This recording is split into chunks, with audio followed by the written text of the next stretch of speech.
Sveiki visi. Kas dar manęs nepažįsta, tai aš esu Kotryna, 3 metų skubiosios medicinos gydytoja rezidentė. Šiuo metu atlieku Šiauliuose rezidentūros ciklus kelis. Ir šiandien jums norėčiau papasakoti apie vertebrobazilinio išeminio insulto klinikinį atvejį. Šiek tiek papasakoti, kaip diferencijuoti centrinės kilmės galvos svaigimą ir periferinės. Ir kaip jaustis šiek tiek labiau užtikrintam, esant užpakalinio kraujotakos baseino išeminiam insultui. Tai pirmiausia, kodėl pasirinkau užpakalinio kraujotakos baseino išeminį insultą? Tai todėl, kad šio kraujotakos baseino insultai sudaro apie 20-25% visų išeminių galvos smegenų insultų. Tai yra visai nemaža dalis. Ir skubios pagalbos skyriuje būtent šio kraujotakos baseino insultai yra diagnozuojami sudėtingiau dėl nespecifinių nusiskundimų ir simptomų. Ir ne visada kompiuteriniai tomografijai mes pamatysim tos išeminius pakitimus. Na ir vienas pagrindinių tų nespecifinių nusiskundimų yra tas nelemtas, man asmeniškai didelis baubas, tai galvos svaigimas. Ir jis yra tikrai labai dažnas skubios pagalbos skyriuje. Ir turbūt kiekvienas iš mūsų esam turėję kada nors tokį atvejį, kur nesam tikri, ar tikrai esam įsitikinę, kad pacientui yra periferinės kilmės galvos svaigimas, o ne centrinės kilmės, ir ar tikrai paciento neišleidom su užpakalinio kraujotakos baseino išeminiu insultu. Ir čia mums į pagalbą atkeliauja HIMSS ištyrimas, turbūt visiems yra girdėtas ir šiek tiek žinomas. Bet apie jį papasakosiu šiek tiek vėliau. Dabar norėčiau pristatyti klinikinį atvejį.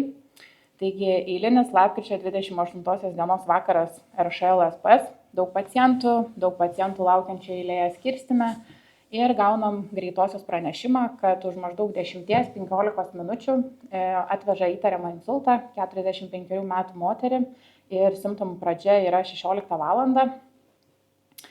Ir kas jau tapę klasika, GMP daugiau informacijos nelabai suteikia, bet mes pradedam ruoštis, aktyvuojam insulto komandą ir laukiam atvykstančios pacientės.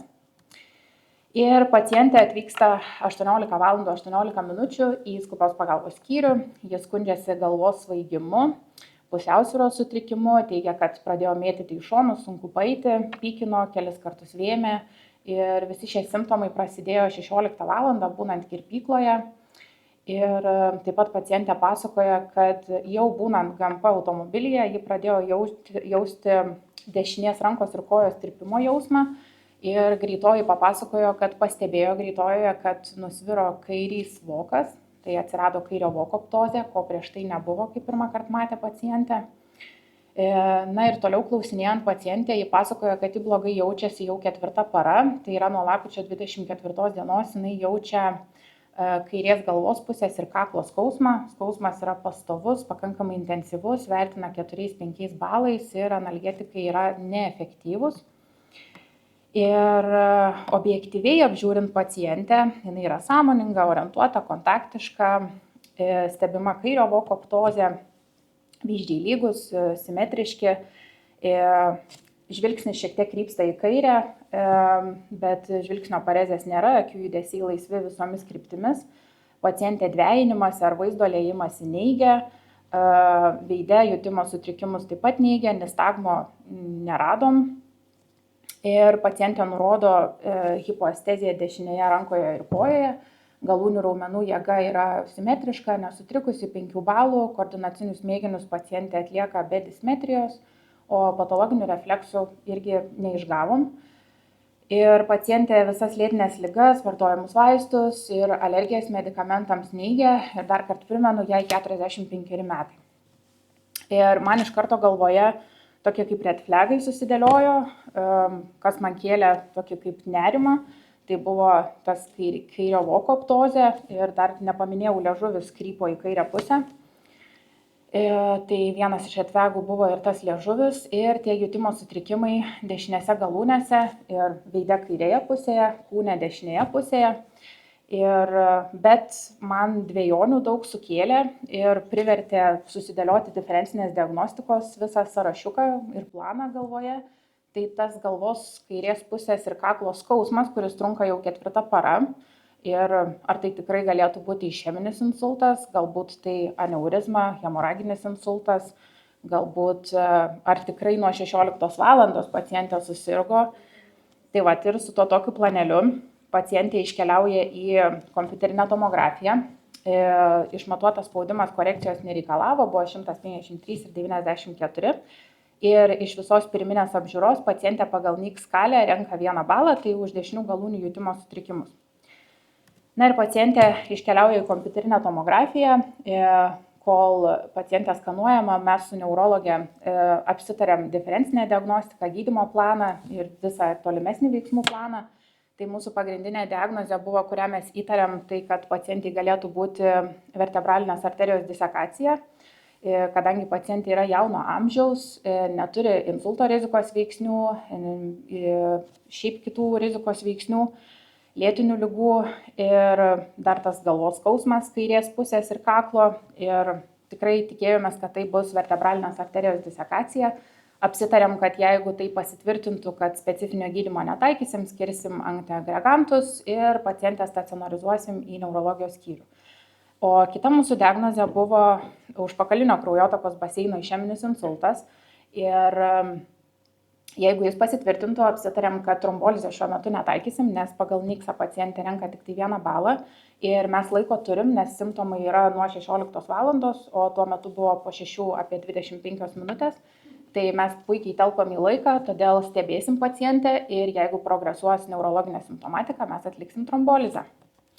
Na ir čia, kol kalbėjome, sulaukėm natyvinio kompiuterinio tomografijos vaizdų ir natyvę nematėm nei išemijos, nei hemoragijos požymių, bet jau galit matyti angiografijos vaizdus kelis, nežinau, ar gal pastebėsit, kurioje vietoje buvo problema, bet dar bus vaizdų, kuriuose aiškiau matosi. Tai pavyzdžiui, šičia, gal irgi pastebėsit, tai mes pastebėjom, kad arterija vertebralis sinistra nesikontrastuoja ir tai tarsi patvirtino mūsų tą užpakalinio kraujotakos baseino išeminio insulto diagnozę. Ir kaip ir susitarėm, kad skiriam antiagregantus, aktyviai stebim pacientę, vis kartodami neurologinį ištyrimą ir blogėjant būkliai atliksim trombolizę. Tai ir planas buvo aiškus, ramu, pacientę perkeliam į intensyvesnio stebėjimo palatą. Na ir man net nespėjus paskirimus surašyti, dar galvojau, turėsiu 50 minučių priimti dėl kitų pacientų sprendimus, bet neurologė atėjo ir Kotryna, pradedam trombolizę, nes pacientai progresuoja neurologinę simptomatiką. Ir 18 valandų 55 minutės atliekam pakartotinę apžiūrą ir pacientė vis dar skundžiasi besitęsiančiu galvos svaigimu, bet išsako naujai atsiradusi sunkumą dešinėje kojoje. Ir apžiūrint, stebim dar labiau nukrypusi žvilgsnį į kairę, bet be žvilgsnio parezės, pacientės akių judesiai laisvi visomis kryptimis. Ir žiūrint į dešinę, pacientė nurodo dvejinimąsi, vaizdo liejimąsi, tai irgi buvo naujas simptomas. Taip pat atsirado horizontalus nistagmas kairėje, ko irgi prieš tai nebuvo.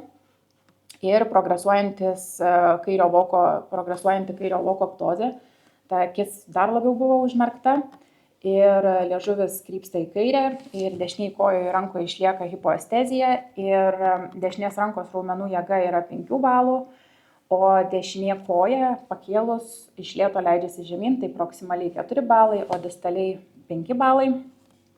Ir koordinacinius mėginius pacientė atlieka su ataksija dešinėje, tiek kelio kulno mėginį, tiek pirštonosies mėginį.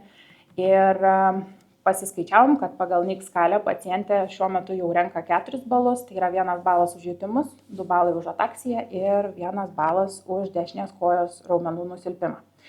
Taigi, progresuojant neurologiniai simptomatikai, mes pradėjom trombolizę ir 19 valandų 3 minutės buvo pradėta trombolizė. Ir per tą laiką sulaukėm kompiuterinės tomografijos atsakymų, tai kaip ir mes pastebėjom su gydytoja neurologė, kad yra arterija vertebralis sinistra yra asimetriškai siauresnė visame ilgyje ir V3, V4 segmentai nesikontrastuoja arba kontrastuojasi labai silpnai. Ir trombolizės metu pacientai pasireiškia minimalus pakraujavimas iš dantenų ir po trombolizės pacientė nukeliavo į neurologijos skyrių. Teko pasekti šitą pacientę, tai sekančią dieną buvo atliktas magnetinis rezonansas ir kairės smegenėlėse buvo aprašomos ūmios išemijos zona, o tilte galimai poūmės išemijos zona. Ir pacientė gruodžio 6 dieną iškeliavo iš neurologijos skyriaus. Kiek kalbėjau su neurologė, jo simptomatika buvo pakankamai minimali, bet išliko tas galvos svaigimas, koordinacijos sutrikimai, disfagija, dizartrija ir lengva dešinių galūnių parezė. Bet pakankamai tikrai geros būklės pacientė iškeliavo į namus.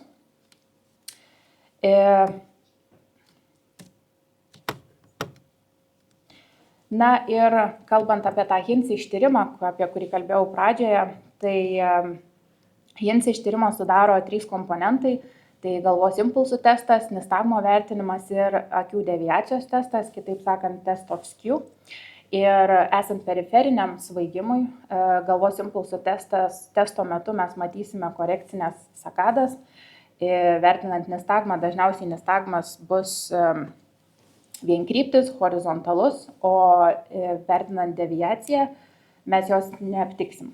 O esant centrinės kilmės galvos svaigimui, galvos impulsų testas bus normalus, korekcinių sakadų mes nerasime, o nistagmas dažniausiai būna horizontalus arba vertikalus ir abipusis keičiantis kryptį, o deviaciją aptiksim deviaciją, tirdami deviaciją. Ir šiek tiek apie skaičius.